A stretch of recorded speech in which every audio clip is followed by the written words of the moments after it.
noticioso trayecto que su huella dejará. Es el rumbo. 8:19 minutos aquí en el rumbo del país. Este es el rumbo de la mañana. Fafa. Don Fafa, 25 de noviembre, ubícate en el 1961. Yo era un perseguido político que estaba oculto en mi pueblo, en la casa de un tío, después de haber salido de la 40. Los esposos de las hermanas Mirabal estaban los tres presos. Minerva y María Teresa habían sido detenidas y habían sido puestas en libertad. Y ellas eran la visitante ordinaria de sus maridos. Los llevaron a Salcedo, dizque para que tuvieran cercano de ellas 2 semanas a la fortaleza, con toda la libertad de la tolerancia. Pero de Salcedo lo llevaron a Puerto Plata y ahí comenzó toda una ola acerca de que si la llevaron a Puerto Plata es para matarla, porque la carretera era muy difícil en ese tiempo. Y era tan O sea, evidente, la sospecha de que había riesgo para la vida de la mujer empezó de que lo llevaron a Puerto Plata. de que lo llevaron a Puerto Plata. Entonces, al llevarlo a Puerto Plata, se creó una situación especial y terminaron en la cárcel ampliando el tiempo a las mujeres para que tuvieran más tiempo de hogar y dándole un buen trato allá. Un señor, amigo de Minerva, le dijo: múdense para acá porque viajar es el riesgo de ustedes. Se lo dijo. Fue profético. Entonces, sin embargo, yo quiero que la gente valore globalmente lo que representó este sacudimiento de la muerte de las hermanas Mirabal. Minerva era una muchacha, primero, linda, segundo, con mucha cultura y con mucha vocación por la lectura, que había nacido en 1926 y que a los 20 años, en el 46, que aquí hubo un gran movimiento democrático post la guerra, la Segunda Guerra Mundial, Pericles Franco, que era un médico dominicano recién formado, fue amigo íntimo de Minerva y fue el factor que la integra a la lucha democrática. Y ella lo asimila en forma tal que su médico tiene que irse del país porque hubo una ofensiva muy grande y entonces ella siguió por su propio camino el problema de la oposición. Ella era una persona con una gran integridad y con una gran formación. Yo quiero que podamos hacer entre nosotros un espacio colectivo y que simplemente yo estoy haciendo una introducción en mi turno de quién es que estamos hablando. Minerva, que tenía, insisto, una gran cultura y una buena relación, manejaba, conducía. Y yo la recuerdo llegando al Parque de Salcedo, que yo era monaguillo, frenando duro en una forma notable, y ella con pantalones, todas actitudes que hablaban de su propia autonomía en esa época, salir del carro para pasar por el parque saludando a los amigos, entonces entrar a la iglesia. Ella era una muchacha que era un atractivo. Tenía un liderazgo natural, don Fafa, a juzgar por lo que usted ha contado. Y con la cultura que tenía y la facilidad de ello. Esta mujer, yo quiero contarle solo un dato para ver la influencia. Ella nació en el 26, yo en el 38, ella me llevaba 12 años. Y 12 años en esa vida se siente el peso. Sí.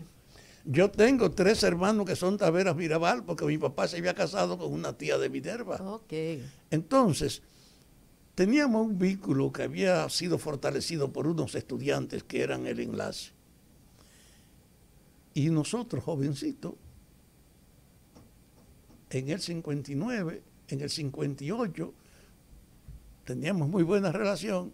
Y cuando viene y se produce el hecho de la victoria de Fidel Castro en Cuba, fue un sacudimiento general para nuestras generaciones, porque el dictador derrotado cogió para acá, vivía aquí, Y el día 6 Batista. de enero de ese 59, en la casa de Yuyo de Alessandro, porque la mamá de Yuyo de Alessandro era hermana de padre de Manolo Tavares, doña Carmen. Pero la mujer de Yuyo era hermana de la mujer de Rampis. Es decir, que esa era una casa bajo una característica especial. Y a pesar de eso, el primer día de Reyes, reunido allá, se abre la conversación de la sorpresa de la victoria de Fidel Castro y que el presidente estuviera aquí en el país. Y Minerva dijo ahí lo que pudo ser el inicio formal del compromiso. Coño, pero si los cubanos pudieron, ¿por qué nosotros no? Wow. Había que tenerlo grande. Y cuando ella dice eso ahí, Minerva, acuérdate en la casa en que tú estás, Le dijo Yuyo. que era la hermana de la mujer de Ramfi, Wow. era la mujer de Yuyo. Ricardo, ¿cómo era el apellido de Y ella? dice, no importa lo que pase, Tan. le dijo Minerva a la otra parte. La vida es esta. El hecho es que se aceleró y se disolvió la reunión, preocupada por lo que había sido ese planteo. Y siguió caminando. El hecho, lo digo como una muestra de cómo se integró, cómo se produjo ese nivel de participación. Entonces, pasada esa primera parte y vino junio, las vacaciones de 1959. Yo había entrado en noviembre del 58, en noviembre del 58 a la Universidad de Derecho. Ya tenía para el 59, mi primer año, me estaba en el segundo curso, cuando pasó lo de la prisión de todos nosotros. El hecho cierto es que esa experiencia que se vivió ahí, cuando vienen las vacaciones, en junio, se expande porque entonces estaban de vacaciones los seminaristas. Wow. Yo había sido rechazado 2 veces para ser seminarista y tenía una relación muy estrecha con todos ellos, eran mis amigos. A muchos de mis compañeros estaban en el seminario y yo no. Y en ese tiempo hicimos una relación inmensa para no escapar, sino preguntarnos qué hacer frente al problema nuevo de la República. Y vino la expedición.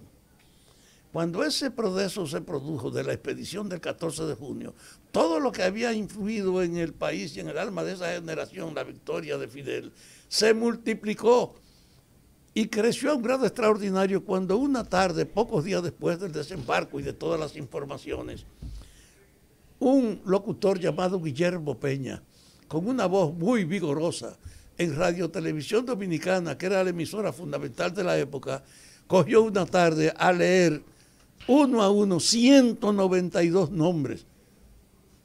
Y cada vez que mencionaba uno, le agregaba con una voz muy fuerte, muerto.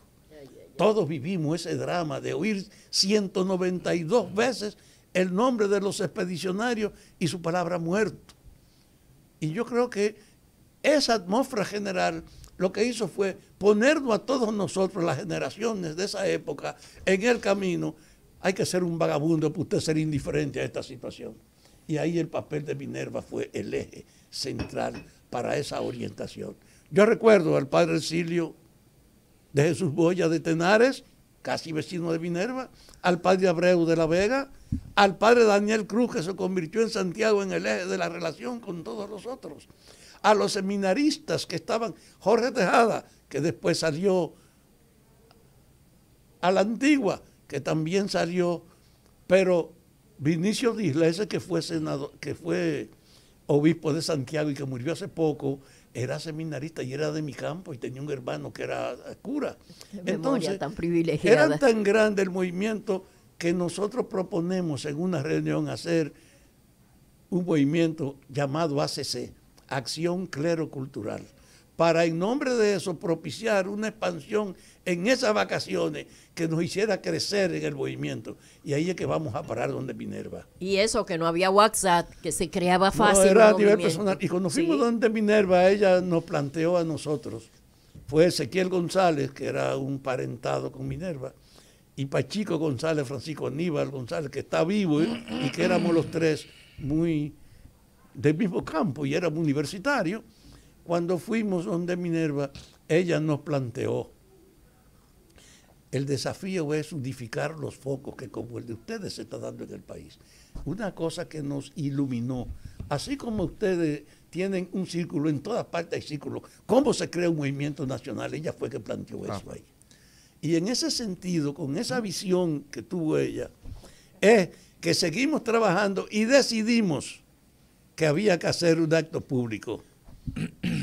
Y me dijo uno de los muchachos, nosotros no podemos ignorar el peso del SIN, de que para estar organizando acciones de nosotros clandestinos. Y yo hice una sugerencia que Carlos, vamos a hacer un acto público presentando el elemento de acción cultural de los universitarios de la provincia de Salcedo y de los seminaristas en un reconocimiento a Trujillo. ¿Cómo va a ser? Y hubo un escándalo, pero el argumento fue, si nosotros aparecemos como un grupo que promueve el respaldo al jefe, ninguno de la gente de seguridad se ve espantar de vernos moviendo para propiciar lo otro. Y se aceptó e hicimos el acto público. Yo aparezco en una foto de ese tiempo en el Caribe con un traje blanco porque fui el que dije el discurso público de explicar lo que era el movimiento.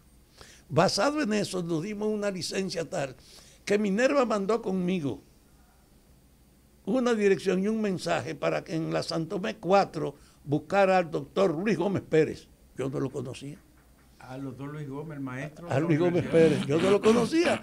Y entonces cuando me dio una referencia, mira, él es un hombre indio, fuerte, pero cuando yo llego y toco, a mí se me olvidó decir, el que salió fue Darío Solano, que físicamente es una negación de lo que era Luis, y yo le digo a él la palabra con la que debía identificarme. Santo y seña.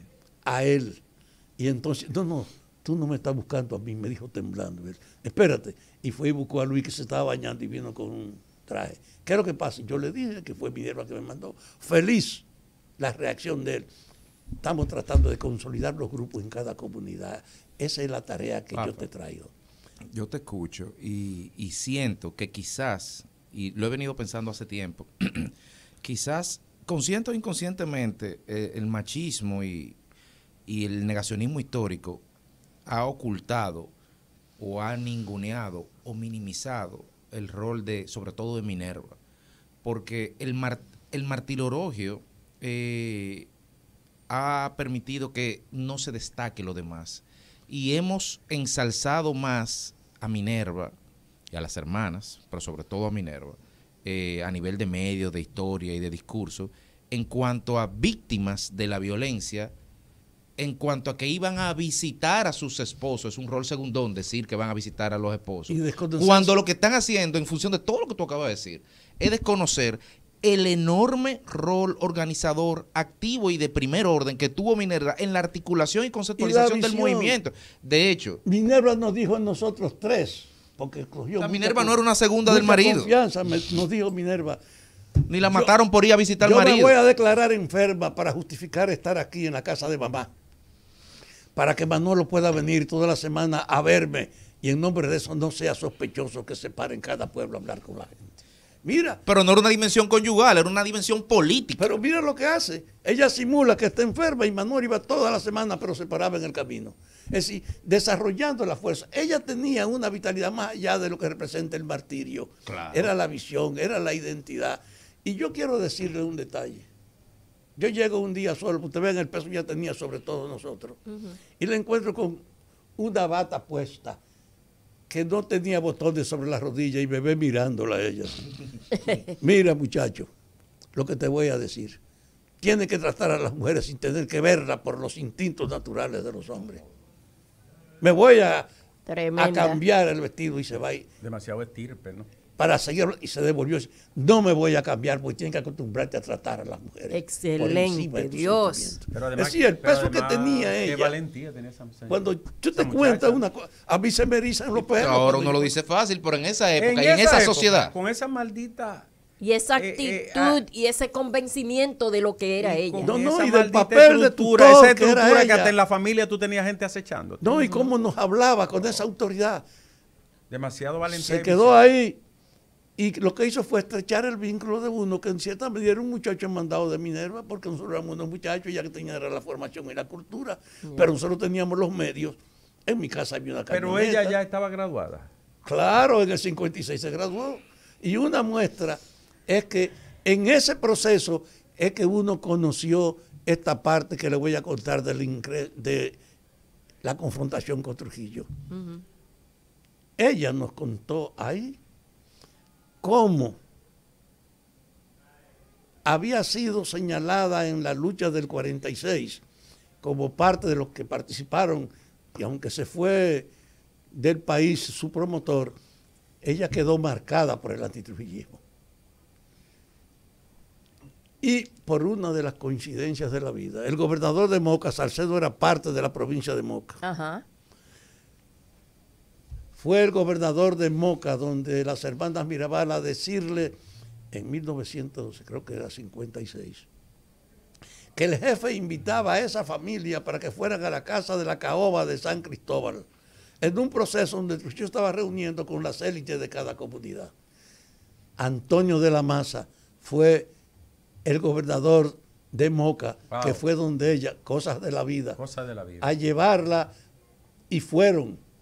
Y cuando fueron a llevarla a la caoba, a invitarla, para que fuera a la caoba. Entonces, cuando se organizó el viaje, el papá de Jaime David se llamaba Jaimito Fernández, también de la élite del pueblo, porque su familia era la dueña de la fábrica de helado y de hielo, y eso era un capital en esa época. Y él era un joven muy activo, y él fue el chofer con María Teresa, con la vieja, con el viejo, con Minerva, y él en un carro Buick que tenían para ir para ir de Salcedo a San Cristóbal, a la casa de la caoba. Por la autopista Duarte, atravesar la capital y volver. Pasando por el centro que era la cumbre, que era un centro de control que existía, que había que pasar por ahí obligado. Sí. Todavía está ahí el cuartelito. Sí, pero ya no tiene función. No, pero el hecho real es que llevan esos muchachos y que cuando llegan allá, esperando que el jefe llegue, estaba todo el mundo acomodado. Llegó el jefe y vino Manuel de Moya Alonso. Imagínate. Y sacó a Minerva de la mesa para poderse a bailar e iniciar la fiesta. Y él fue el primero que dio 2 o 3 vueltas con Minerva y fue donde el jefe dijo: jefe, le presento esta estrella de la provincia. Y Trujillo se paró. Y como era natural, le echó el brazo y fue a apretar a Minerva. Y él se extrañó cuando ella le hace resistencia para que el jefe no la... Y le dice entonces Trujillo a Minerva: ¿a usted no le gusta mi política? La reacción de Trujillo porque le rechazaron el apriete. ¿A usted no le gusta mi política? Y esa mujer tuvo la flema de decirle al jefe en sus brazos: no, jefe, no me gusta su política. Wow. ¿Cómo va a ser? Le voy a mandar un grupo de oficiales para que la convenzan. Y ella se echó para atrás sonriendo y le dijo: jefe, ¿y si yo lo convenzo a ellos? Entonces Trujillo cogió, paró, la llevó a la mesa. Y ella fue, tenemos que ir de aquí, le cuenta lo que pasó. Pero tú no podías salir de una fiesta donde tuviera el jefe antes que él se fuera. Nadie podía irse. Nadie podía irse. Propio de la monarquía, ¿no? Entonces, increíble. Jaimito era un tigre, el papá de Jaime David, ¡vámonos! Y cogieron uno a uno y salieron disimulados. Y cuando se dieron cuenta que esa gente se había ido, jefe, las Mirabal se salieron de aquí, llamen a la cumbre, dijo Trujillo. La cumbre era el centro de control. De control para la entrada de, y entonces, del Cibao a la en capital. ese centro de control, le dijeron: ese carro pasó por aquí. Pasaron unos cuantos. Eso fue un desaire. Y el teléfono era una unidad muy limitada en esa época. Cuando un rato después, llamen a Salcedo, dijo el mismo jefe. Y cuando llamaron a Salcedo, el cuartel de la policía dijo: ese carro pasó por aquí. Al otro día amaneció Ojo de Agua rodeado de guardia y prisionero para la capital Enrique Mirabal, doña Chea Reyes, wow, y Minerva. Al viejo de ella lo llevaron a la fortaleza Osama, lo trancaron desnudo en una celda, y a Minerva y su mamá la llevaron al Hotel Presidente, que era un hotelito que quedaba frente al Parque de Independencia, donde hay una bomba para esa época, sin poder salir del piso donde la pusieron. Y así se da el primer paso. Eso fue al otro día del baile. Al otro día del baile. Rodeado el pueblo de guardia. ¿Y bajo qué argumento en teoría? Dios, el desplante. En teoría. Ay, ¿cómo tú le vas a decir al jefe? Lo que es una vaina insólita, nada más podía salir de una persona integrada en forma tal que ni al jefe en su brazo fue capaz de temerle. Es decir, esa noción de la integridad de Minerva, como tú decías, no se trata, se trata del martirio. pero Fue a no el visitar al proceso. marido a la cárcel en Puerto Plata. No, ¿No? ella era el Dios, eje. coño. Ella tenía un peso sobre su marido, lo tenía Por el nombre sobre le todo puso el ella al mundo. movimiento.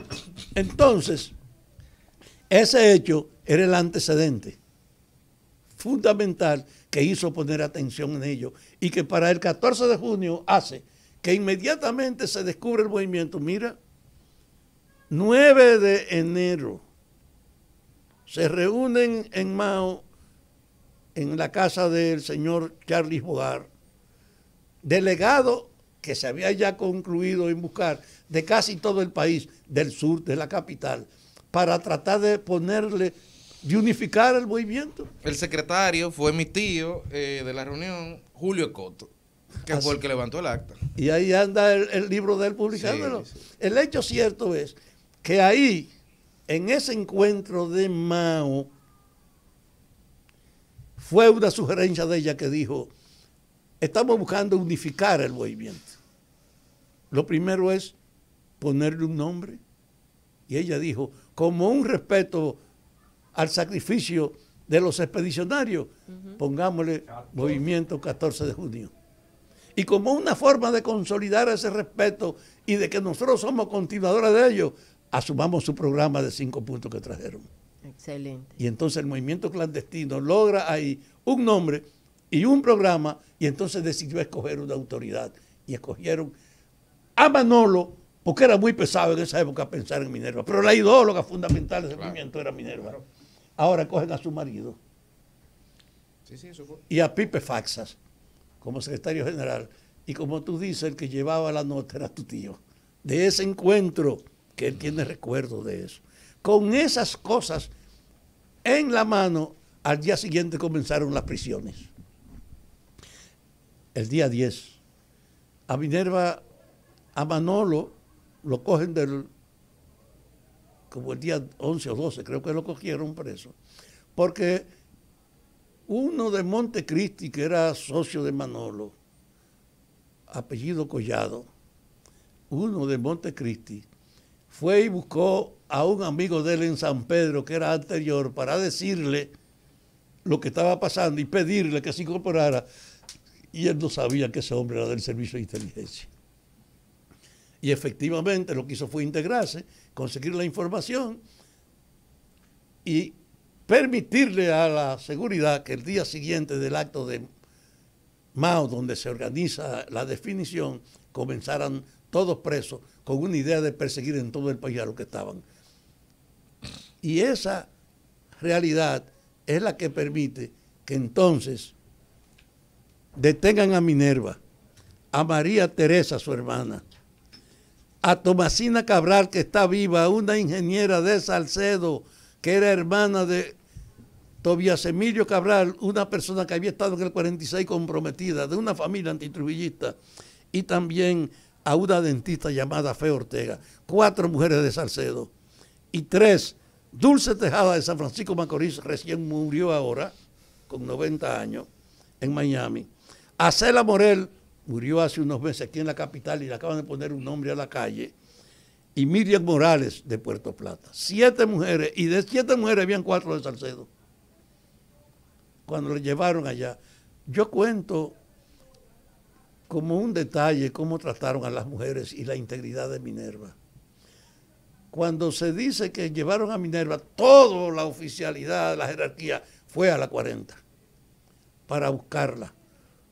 Y dicen que Candito Torres, Johnny Aves, coge y le dice a ella, oye, ¿tú crees que este país es Suiza? Ajá. Con lo que ustedes están planteando. Y Minerva le dijo, ni por asomo creo que Suiza, estamos muy lejos. Esto es una vergüenza de país. Y eso fue una provocación para todos ellos. Porque ellos no estaban acostumbrados a que la gente le tratara. Ni le cuestionara. Y mucho menos con la integridad. Ella estaba riéndose frente a ellos de la seguridad con la que estaba enfrentando la situación.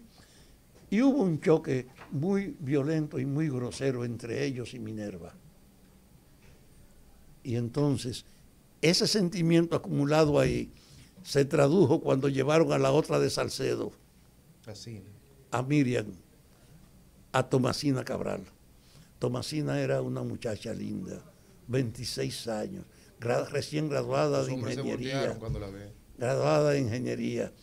Y cuando llegaron allá con unos pantalones muy ceñidos y una blusa también muy ceñida, Candito Torres le dijo, cuando la vio tratándola a todos, y había un grupo de presos ahí que fueron testigos de ese episodio, que tu tío puede haberlos recogido. El hecho es que le dijo, quítese la ropa, y ella se quedó como sin nada, Tomasina. Mire, coño, cuero viejo, le dije que se quite la ropa. Y ella no reaccionó y él sacó el arma que tienen, la bayeta. En el cinto. Y fue y le aló Un botón. la blusa. Le aló la blusa y con la punta de la bayoneta la rompió. Y después que la rompió fue por detrás y se la quitó y ya se quedó en brasier con un pantalón muy ceñido que era deslumbrante de lo que tú tenías enfrente. Y volvió y dijo, quítese la ropa, coño. Y ella no respondió. Se lo dijo 2 veces y él fue y le arrebató el brasier. Y la dejó con los senos abiertos, pantalón. Volvió a decir lo mismo y él hizo lo mismo con la bayoneta. Le aló el pantalón, se lo rompió por abajo, fue por atrás y lo rompió. Y le hizo entonces quitar las 2 partes del pantalón roto. Y ella se quedó con panty solo. Vestida de dignidad. Y le dijo, ¿qué tú quieres, coño, cuero viejo? ¿Quieres que te sobe ahora? Quítate la ropa. Y ella no respondió. Y él fue y le arrebató los panty y se la quitó. Y cuando dicen que ahí estaba un grupo de prisioneros que se levantaron la mano en la cabeza mirándolo y lo que hicieron fue coger un poco de dignidad. Ella no gritó, ella no se quejó, ella no habló. Y entonces cuando ven ese fenómeno, pásame el bastón. El bastón era un tubo que tenía 8 pilas, que lo usaban cuando los toros se detenían, usarlo para que se levantaran. Y fue con el bastón y se la puso en los senos. Wow. Y ella se dobló, pero no gritó. Se lo puso en el ombligo, se lo puso en el sexo. Y esa mujer no gritó y eso fue una vergüenza para ellos. Miren, tranquen este maldito cuero como una vergüenza, porque ella no lloró. Ese gesto del heroísmo de esa mujer se conoce poco en el país. Como se conoce poco la integridad de Minerva, porque la gente está concentrada en el drama de su martirio. Pero realmente, la parte que no se conoce de estas mujeres, para lo que la vivimos, fue un compromiso del que no pudimos separarnos nunca. Porque era una vergüenza usted haber visto esas cosas y encontrar una excusa para irse. Yo seguí en la política por el impacto que para mí representó lo que había pasado en esos días. Yo cuento esto porque llegar al día de la muerte podemos compartirlo en colectivo, porque yo no prefiero hablar solo de una cosa como esta. Creo que es un ambiente para que compartamos lo que significó el crimen y cómo la mataron, porque eso no tiene madre, la brutalidad, y además cómo repercutió eso en todo el país.